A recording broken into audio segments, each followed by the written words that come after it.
We had requests to have Glen Asbury back to do a second interview. So we decided to do that exact thing and have another conversation with Glen. If possible, I think that this was a better conversation than the first one that we had. He definitely went more in depth and he went into some uncomfortable conversations as well. So without further ado, here is part one of the return of Glen Asbury. Let's go. We're ready.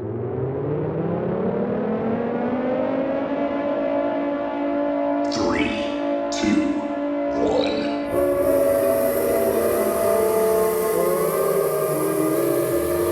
Get ready, set, go. Let me tell you something I just figured out. I've learned this the past few nights. I want to add this real quick before we get into our topic. Having a young child will make you think that your house is haunted because there's freaking toys. There's toys, dude. I'm sitting there. Me and Missy are sitting in the kitchen the other night, and I hear a little kid talking. And number one, Anderson can't talk. So I've had a couple of these instances where I'm like, Lord, you might want to send a little extra special, maybe some angel SWAT team or something on this one. I will say that you have had probably more paranormal activity happen around you more than anybody I know. When I come down to your house, I'm usually carrying a Bible and praying a little bit. It sounds like if I come around, I need to bring a crucifix and some garlic and stuff Yes. like that. Yes, Glenn. I may need to borrow some from you to go down. There you go. Now we're talking.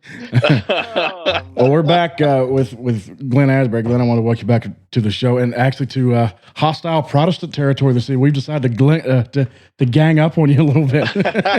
Hey, it's good to be back. I need to ask a question real quick before we get started. It seems like it's kind of rare for a guest to come on and have 75% of the co-hosts all on the panel. It is rare. Have I achieved a new Hillbilly broadcast guest status? I think you have.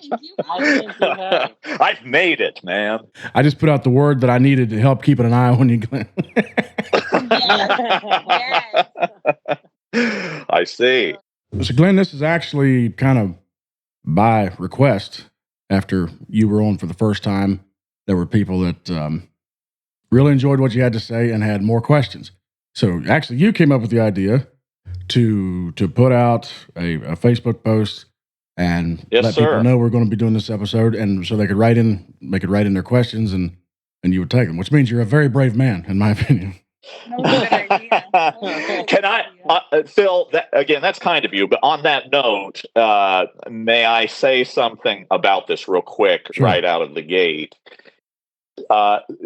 First, I would advise any listener, if you have not done this yet, if you want to listen to this episode, everyone is welcome. We want as many people to listen as possible, obviously, but I would recommend listening to Phil's and my previous episode before you listen to this one. Yeah. That will inform a lot of what we're going to talk about tonight.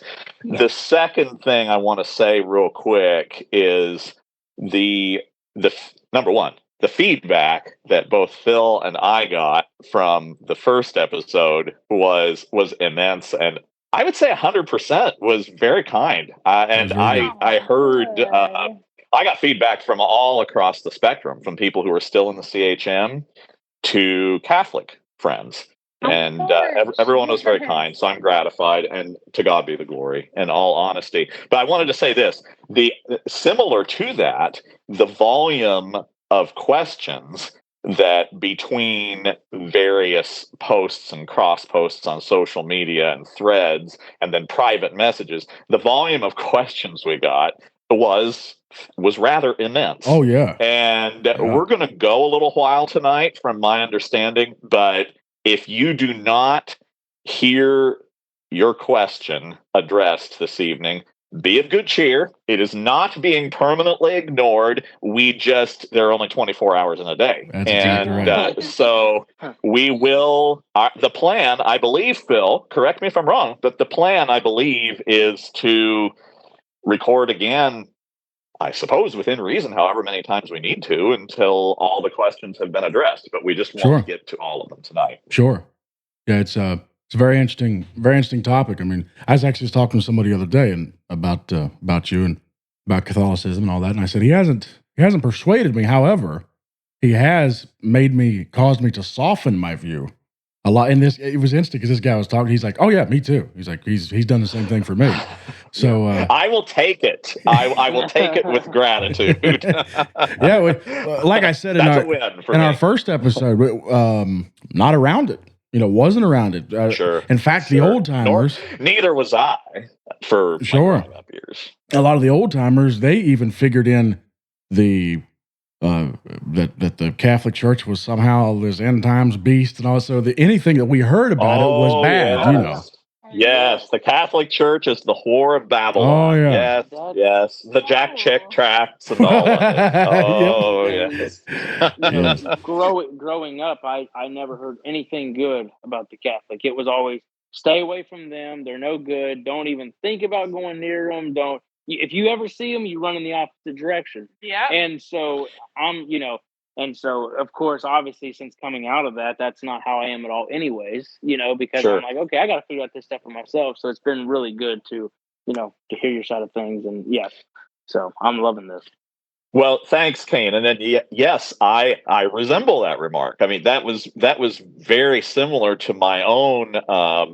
Really, my growing up exposure to the Catholic faith ranged from what Phil just referenced, just hearing and knowing very little, to what I did hear was very, very similar to what you've said. It wasn't good. I look back now, and this is something we actually didn't have a chance to touch on in the last episode, Phil, but I look back now and I see two factors that I see now God allowed to come into my life, I would say, engineered to come into my life to begin to open my mind and my heart to the Catholic faith. I was probably about 12 or 13, and growing up in the conservative holiness movement, there wasn't much of this kind of thing that happened, what I'm about to describe, but Chuck Colson's works, his books and his testimony crossed my path. Is that a name that's familiar to any of you, to you guys? Is that the prison ministries guy? Yes, that's the guy. And Chuck Colson. You guys being a little younger, well, he passed away back in 2012, but just to give a quick biographical sketch, Chuck was Richard Nixon's they called him his hatchet man. He was his guy. Right. He did his dirty work for him, and he was super smart. He built coalitions, had a lot to do with Nixon's, at that time, unprecedented 49 state victory over George McGovern in 1972. Okay. Well, anyway, Chuck got accused of Watergate-type crimes, which he actually had not committed and had not been involved in.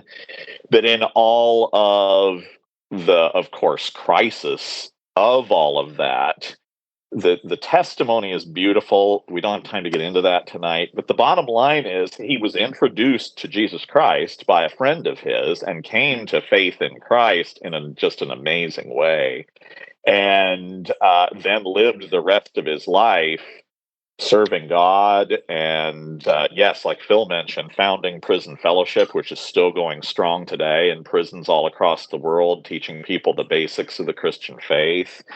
And anyway, Chuck was not Catholic, but he was very warm towards Catholics. And in fact, he was a pioneer in dialogue between Protestants and devout Protestants and Catholics. I see. In the late 80s and into the 90s and into the 2000s up until his death. He and Father Richard Newhouse, which is a name that I may mention again later on when we address one of the questions we have on tap, the two of them brought a lot of Catholic and Protestant leaders together to craft a document that you can still go online and find called Evangelicals and Catholics Together. And it's just a very frank statement about what we agree on and what we don't, but also how we have wronged each other in the past and what we need to ask each other forgiveness for. It's a beautiful document. I'll be darned. I gotta look this up. I think it has paved the way. Yeah, I would highly recommend. I can send it to you all later. But Sure. that Chuck Colson was my buy-in in a lot of ways. And also the example, which again would probably be mostly before you guys' awareness time, because of you guys all being a little younger than I am. But Pope, now Saint John Paul II, and his example of opposition to communism and his courage, his friendships with people like Billy Graham and President Reagan, you couldn't help but notice the power of his example. And so those two things, this was not on the agenda for tonight, but I thought you guys and maybe others might be interested to know that was part of my early exposure. Sure. Chuck Colson. Awesome. Okay. I had no idea. Okay. Well, kind of along that line, Glenn, a question that came in from a listener and that I was also curious about. So a lot of people would say that going from CHM to Nazarene, not a huge deal. Okay, fairly fair. similar. In fact, in a lot of them, you'd probably hear a sermon that if you closed your eyes and couldn't see how people were dressed, you probably couldn't tell a huge difference. You know what I mean? Yeah. Right. Yes, I do. Then Nazarene to Catholic, that's quite the transition. And I remember... Bigger leap. Yes, a big leap. And last time we kind of ran short on time and we weren't able, you weren't able to go as much into this. So actually, I'll say it was John Baker. That was one of the things. He's like, hey, I want to know more about how he decided to go from Nazarene to Catholic. So walk us through that a little bit, Glenn. I'm really glad that John asked this question.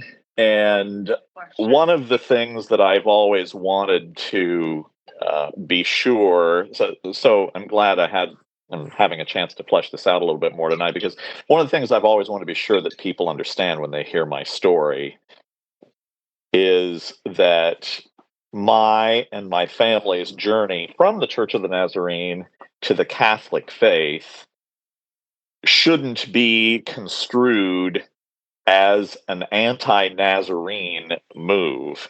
Now, obviously, there are sizable differences doctrinally and in terms of practice between the way the Church of the Nazarene folks worship and some of what they believe versus Roman Catholicism. Sure. But it was not out of animosity to the Church of the Nazarene that we converted to the Roman Catholic faith.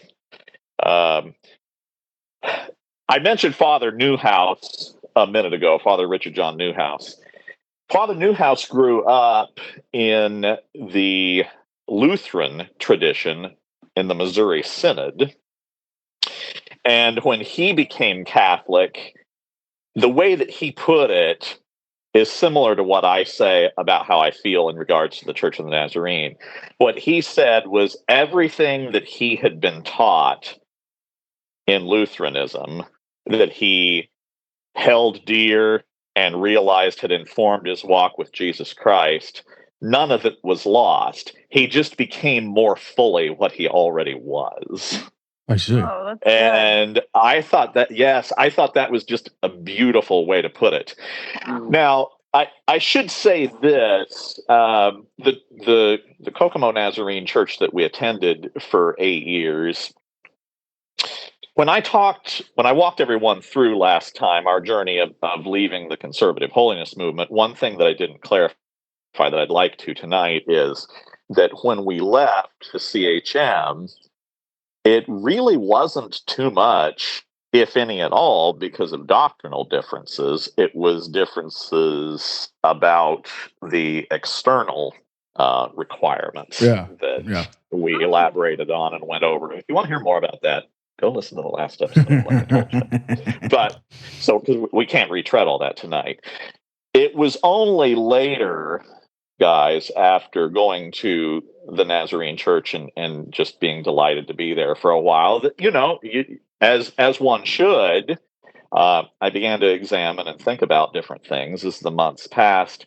And it was after a couple of years I realized I just didn't feel like the teaching on the two works of grace, salvation, and then the necessity of a second work of grace called entire sanctification. I just realized I didn't feel that teaching held up to the scrutiny of Scripture or history. And does the Nazarene church still teach that, Glenn? That is such a perfect question. That was where I was going to go anyway, Phil. The pastor at that time would mention it, and one-on-one he would talk to me about it. I think he believed it. Okay. The interesting thing is that now I believe he's no longer there. I believe he attends a Lutheran church now, Missouri Synod. So go figure. Way. But yeah, but at that time. Yeah, at that time he did, but I will tell you this, and this shouldn't be considered as a knock. It's just I'm just making a statement. I wasn't there very long at all in that church, a year or two before I realized. I remember telling my wife, I said, I guarantee, because we'd gotten to know quite a few. It was a very warm, it was a very warm community. It still is, and we got to know a lot of people real quick. But I remember telling my wife, after we'd gotten to know, a broad spectrum of folks, I was like, I guarantee 90 to 95% of the folks in the seats every service have no idea that this is a second work of grace holiness church that still has it in its manual. I guarantee. And my mind has not changed in that regard. In fact, I've had enough conversations in the years since then. Right. So yeah, they had and continue to have, I guarantee you, no idea. So yeah, I mean the awareness level on the part of the congregation certainly wasn't there anyway. But the bottom line is, when we left the CHM, I knew what I wanted to leave behind in terms of teachings. I don't know that we didn't. We knowing where you're going is another matter altogether. And again, this is something that I addressed in the last episode. But as far as the reason for leaving the Nazarene church, it was more about what I came to believe through the following years of study, as I started to think about what do Christians believe? What have they always believed? And I came to the realization that 20,000 different denominations, that everyone, there's some things that most people have in common, but even basics, the issues that are causing a lot of cultural turmoil, like gay marriage and what's permitted with abortion or not, and divorce, and I could name quite a few. I could go on, but people are all over the map on these. Sure. And I was like, this can't be how it is. Somebody's got to be right. Somebody's got to be wrong. And Jesus said that his will was for us to be one, not to like each other as much as we can, but still disagree on a bunch of things. Yeah. And so that led to my study of historical Christianity, and all of this took place over a period of years. I'm greatly truncating it and talking about it. Yeah. But when I began to study the early church fathers, both what they taught and the remarkable amount of consensus that there was, and began to look at what an early church service looked like, you'll remember this from the last episode. I'm going to stop saying that, but you will. It didn't look like a Baptist worship service or a Pentecostal shout fest or anything. It looked astonishingly like a Catholic mass.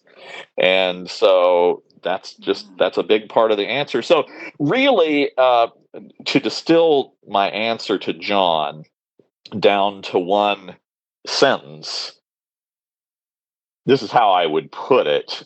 Once I realized that, once I realized where the arrows were pointing, it kind of changed the question from what am I looking for to, okay, why am I not that? I see. Does Yeah, that make sense? it does make sense. Oh yeah. Yes. So does that also make sense when you think about, I'm using you guys as a sounding board that everybody's kind of going to listen in on, but when I say, as I said a few minutes ago, that it wasn't an anti-Nazarene outlook per se, does that make sense? Absolutely. How I've explained 100%. it? Okay, Oh yeah. Yes. 100%. And good. you say it like as like not being, you know, a lot of people take it as, well, you moved to a different denomination, which means you are anti this, this, this, this, this. Mhm. So saying, you know, bringing that to light that you aren't anti, like that, I feel like that should really bring, I don't know, other people's respect up. You know what I mean? Well, I think I do, Mariah. And on that note, I will just say this almost universally, with a couple of key exceptions. Yeah. And both of the cases I'm thinking of, they've both big time totally come around. When we let the folks at Kokomo First Nazarene know that we were leaving and moving over to the Catholic faith, everyone's reaction almost universally was, we will miss you. We wish you didn't feel like you need to. But honestly, and I heard this from a lot of people, but if that is where God is calling you to go, you've got to go. Sure. And see, that's And- exactly right. If God has called you there, who are they to judge and Yeah, say that? And that was you their shouldn't be reaction. there? Yeah. Yes. Yes. And I'm so glad I get. Yeah, I'm so glad that John asked this question and gave me the opportunity to expand on it, because we're still very close to that community of believers. In fact, Pam and I were just there tonight. We participate. They have Christmas musicals and 4th of July ones.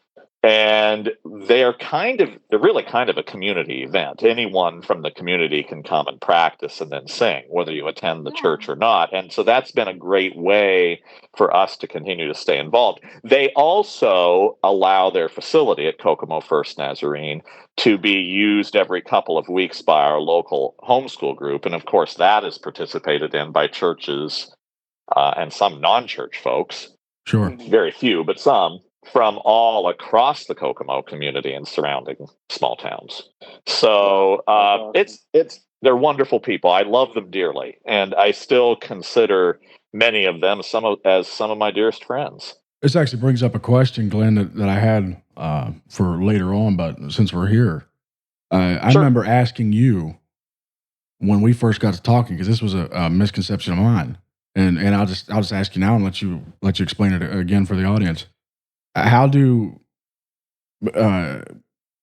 Catholics look at Protestants as brothers in Christ, fellow believers, stuff like that? I'm so delighted that you asked this question. I will. Really, the question could be even broader than that. The Catholic faith teaches us to be very quick in discernment in terms of judging actions.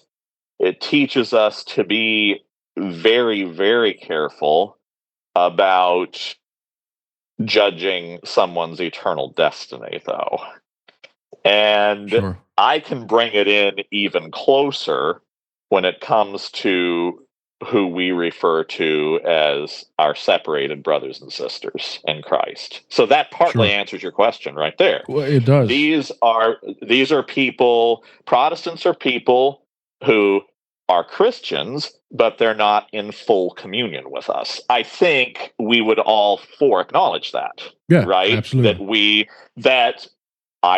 I view it as a sadness. I think whether you guys would put it that way or not, you could understand that comes from a heart of 100% compassion. Absolutely. I view it as a sadness that we're not in full communion with each other, but we're all being honest. That's what we are.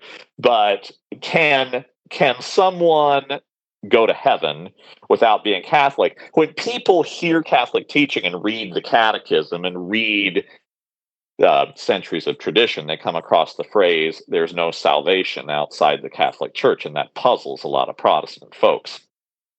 What that means is, there's another way of saying it, is that that salvation subsists in the Catholic Church. So what that means is, any graces that come to someone, including the redemptive grace of Jesus Christ, comes through his church to the world. And can Protestants take advantage of the graces of Jesus Christ? And are the graces of Jesus Christ found in many Protestant communities, even though, you'll pardon me, but even though they're not in the fullness of the Catholic faith? Yes, absolutely. We would never, ever seek to limit God in that regard. And a lot of this was clarified in a good way in Vatican II.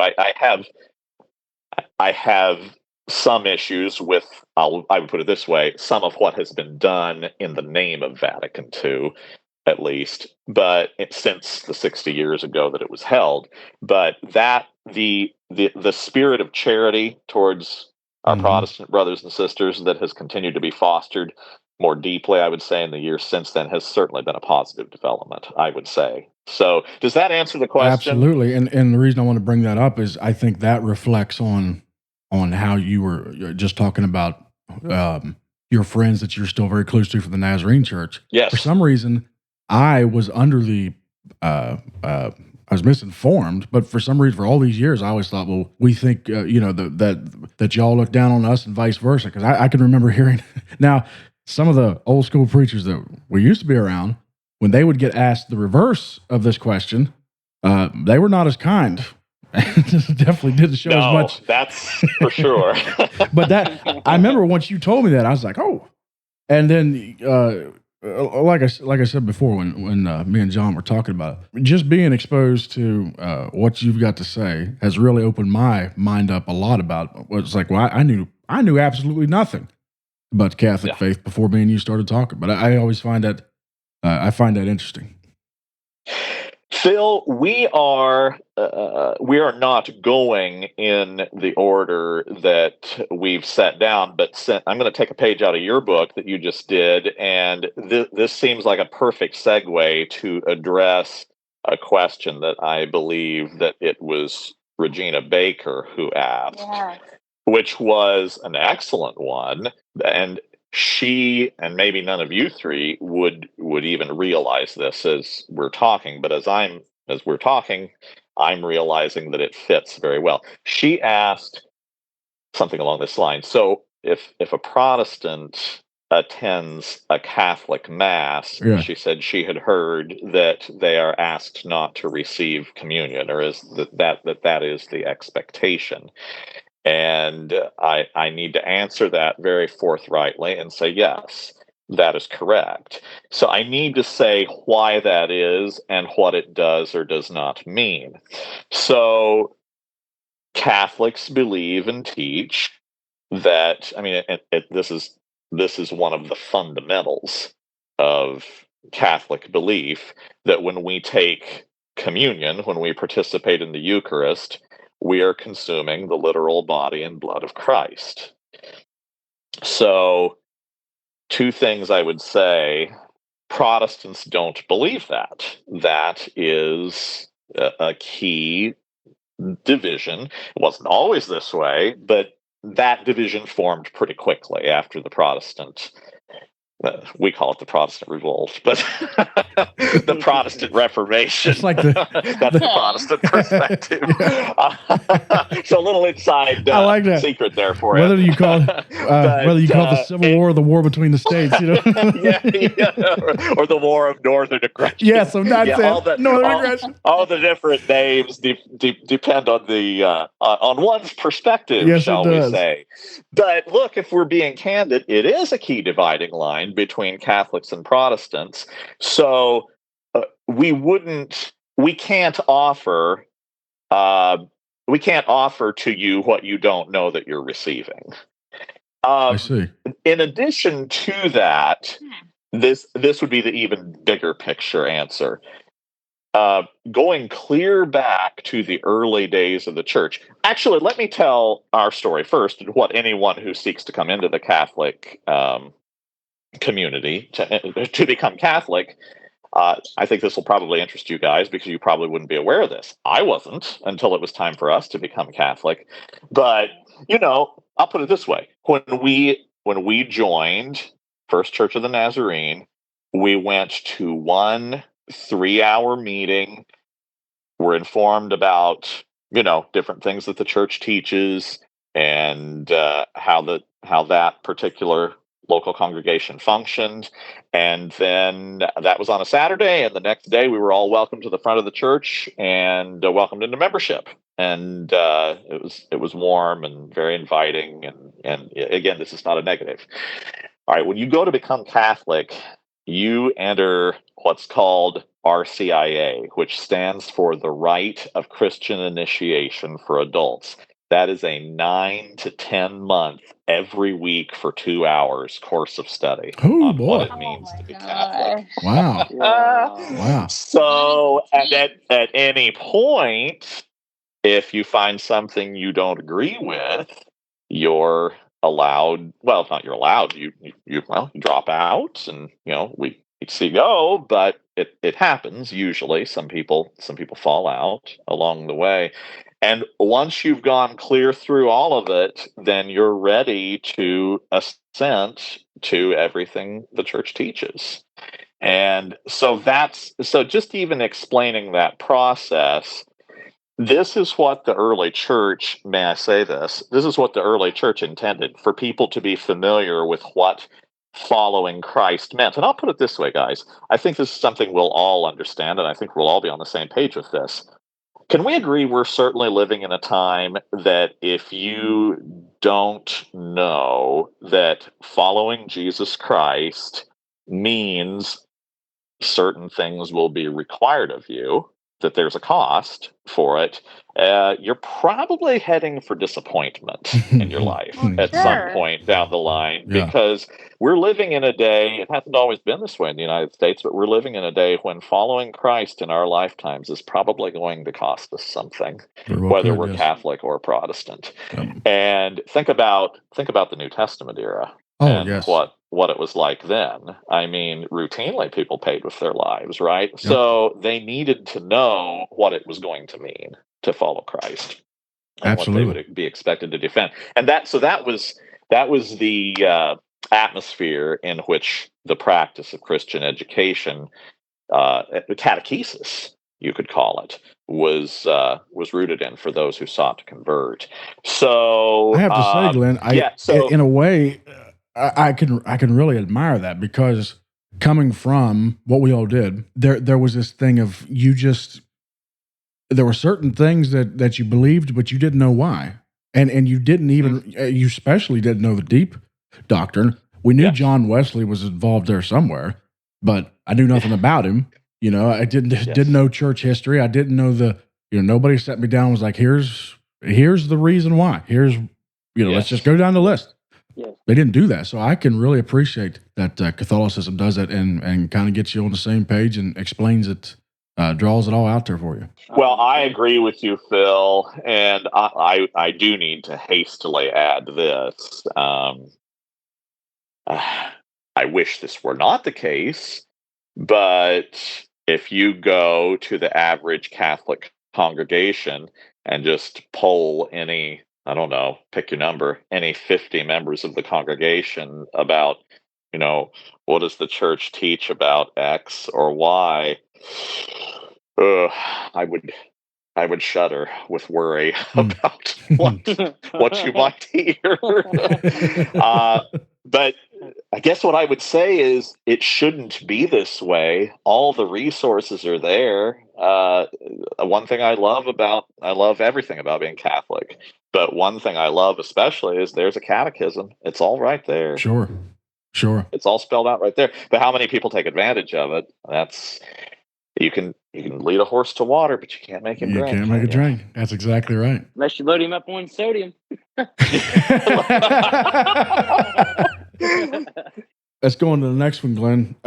We got a question. why do Catholics genuflect, and is this found in the Bible? Now, of course, my first thing is, what in the heck does it mean to genuflect? So I had to do a little Google search on that. So I'll let you field that one, and I'll sit here and act like I know what I'm talking about. No, I figured that I might have to explain what the term genuflect even means, and I'm going to try to do it in such a way where it'll make sense, because I know that there are probably, I would suppose the majority of listeners to this episode have probably never been to a Catholic Mass. So when a Catholic enters the sanctuary and goes to his or her seat, before they enter the pew, they get down on one knee and bow towards the front, and then walk on in and usually sit down briefly, but then kneel again and pray. But the genuflecting is what happens first, getting down on one knee and, you know, dropping real quick to one knee and then back up and then going to sit down.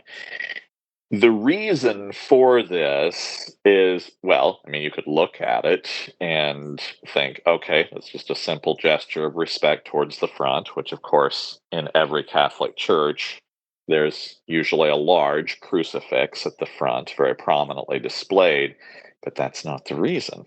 I actually thought that was the reason even after I was Catholic for a while, but it's not. So at the front of every sanctuary, usually in the main platform area, there's a rather small structure with a little curtain in front of it. I mean, we're talking probably 1 foot by 8 inches, and it's usually shaped like a little house, and it's called the tabernacle. And inside, behind the little curtain, is the basket that has the communion hosts in it. Ah, I see. Well, remember what I said a little bit ago about what we believe, that's actually Jesus. So, I mean, just do this thought experiment with me. If you're walking into church, and look, as Protestants, we weren't used to thinking this way, but I mean, yes, it's funny because it's like, okay, Jesus is here, but yet it kind of was like he wasn't. Right. in terms of what I'm about to say. So, but imagine this. If literally when you walked into church, you knew Jesus was there literally at the front of the church, it probably would be appropriate to kneel, wouldn't it? In acknowledgement of the fact that he was there. Well, that's why we do it. And we do it in the direction of that tabernacle where the hosts are. That's why. I see. So when you ask, does the Bible teach that we should genuflect because of that? I mean, this is such a good opening to a broader question that I'll address in a moment. But I mean, I guess I would say no, but yes, because what would any Christian naturally do when they're in the very literal presence of Jesus? What did the Apostle John do? I think he's our best example, right? Because John was the one who was so familiar with Jesus when he was his disciple, when Jesus was walking the earth, that he called himself the disciple who Jesus loved, and he leaned up close against him. He was just very, very, very close to Jesus. Yet what do we see John's reaction as in the book of Revelation when he sees Jesus in all of his glory? It's not, hey, Jesus, how you doing, buddy? It's so good to see you. No, he's falling prostrate on his face. And, Jesus is our friend, and I love it when I feel him close. But there's something also that is very real that sometimes we miss, whether Catholic or Protestant, about the glory and majesty that is Jesus Christ, the God of the universe. And so I think that's what we naturally would do and should do, right? I mean, shouldn't that be our reflex to worship when we're in the presence of Christ? So, I could agree with that. That's how I would answer that. And that's where we're going to stop for part 1 of this interview. I hope you enjoyed the first part. You're definitely going to want to hear the continuation, which will be out shortly. Glen starts talking about some very difficult subjects, especially difficult to talk about if you're Catholic. Somebody wrote in the question that hits many people's minds when it comes to Catholicism. What about the way they've handled sexual abuse in the past? And Glen hits it head on and does a very good job walking us through his thoughts on it. I have to say, a lesser man, probably myself, would have looked at that question and scooted on along, but not Glen Asbury. So we'll talk about that. We'll talk about some other things. Make sure you tune in. You're really going to like part 2. See you next time.